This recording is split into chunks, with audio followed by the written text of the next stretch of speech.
many issues have come up regarding the right of parents to choose whether or not they want to vaccinate their children. Vaccinations have been a regular part of people's lives for countless years.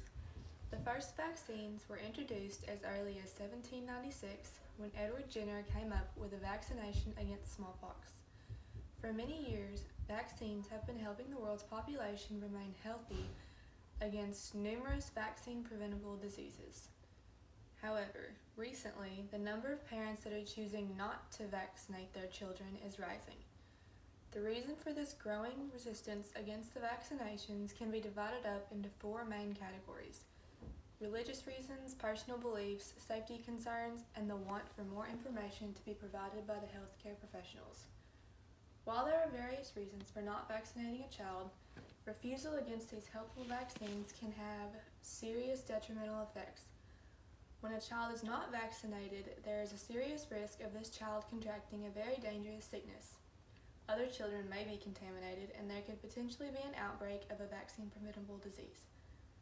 If vaccinations were a requirement for students in order to attend public school, these risks would almost fully be eradicated. So why is the number of people that are choosing not to vaccinate their kids going up? First off, religious reasoning plays a key role in this resistance against vaccinations. According to the Vanderbilt University Medical Center, most religions do not have an issue with vaccinations, but there are a select few that have some problems or concerns with them.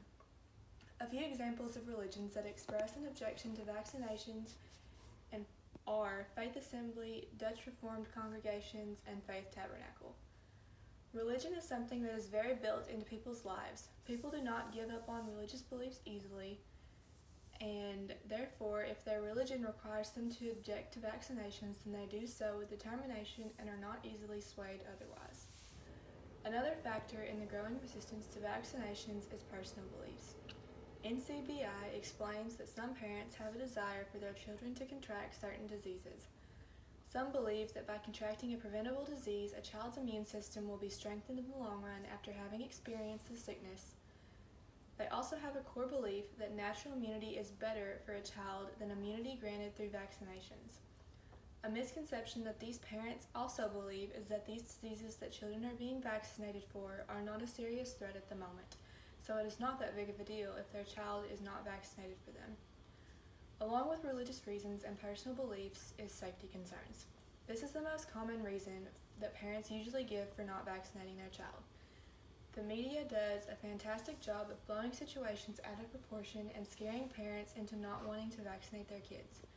Some safety concerns that parents have regarding vaccines are the cause of autism, febrile seizures, and even sudden infant death syndrome. However, many of these safety concerns are actually falsely comprised.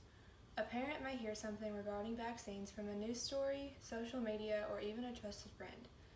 Even if the information is not true, the parent may naturally start believing what they hear. This turns into an irrational fear that causes them to not vaccinate their children. The last reason that parents are refusing to vaccinate their children is the desire for more information from healthcare providers.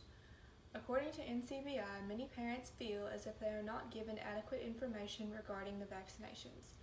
Parents want to know what is being injected into their children and the effects that may come from the injection.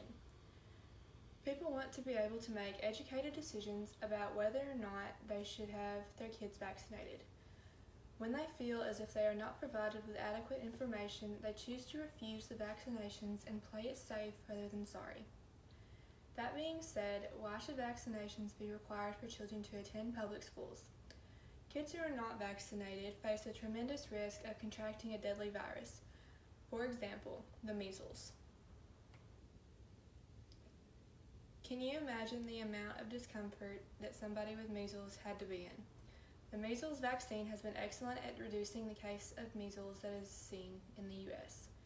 However, according to PKids Online, if the vaccination for measles stopped, about 2.7 million deaths would be expected to occur. Measles is still common and is imported into the U.S. frequently. If a child is not vaccinated, they run a major risk of contracting this illness and possibly dying. Along with the risk of the unvaccinated child getting sick, there is also a huge risk of the unvaccinated child contaminating another child. When an unvaccinated child contracts a sickness, that child puts countless other children at risk of contracting the same sickness.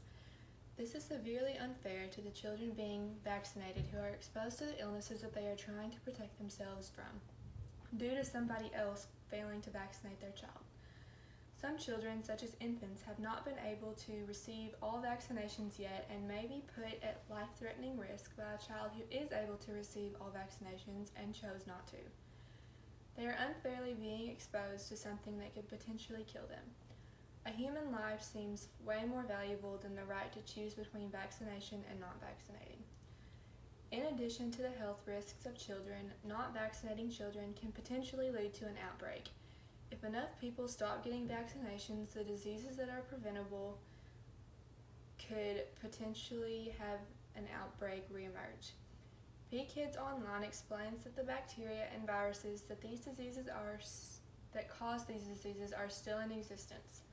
If vaccinations were to cease, these diseases would make a comeback and cause numerous deaths. It may be scary for parents to give their children vaccinations. However, many of the safety concerns that parents are worried about are just false information that they are exposed to by the media or trusted peers. If vaccinations were required for kids to attend public schools, the various threats that go along with not vaccinating children would be eradicated. Making vaccinations a requirement would leave no room for question. It would make the world safer, keep children disease-free, and cut out the risk of a potential epidemic. Vaccine-preventable diseases are not something that should be taken lightly. Before vaccines came about, an ungodly amount of people fell ill and even lost their lives. If vaccinations became a requirement for schools, each child would be granted healthiness. Why not make sure children won't contract a deadly illness? In conclusion, more and more people are beginning to choose not to have their children vaccinated. Each person that refuses vaccinations for their children give reasoning that falls under religious reasoning, personal beliefs, safety concerns, or the desire for more information going along with these vaccinations. While some of these reasons may be plausible, the bad of not vaccinating children far outweighs the good. Without vaccinations, children are put at a high risk of contracting a very dangerous illness, and there is even a potential threat of a re-emerging epidemic. Making vaccinations a requirement for children to attend public schools would greatly benefit our country.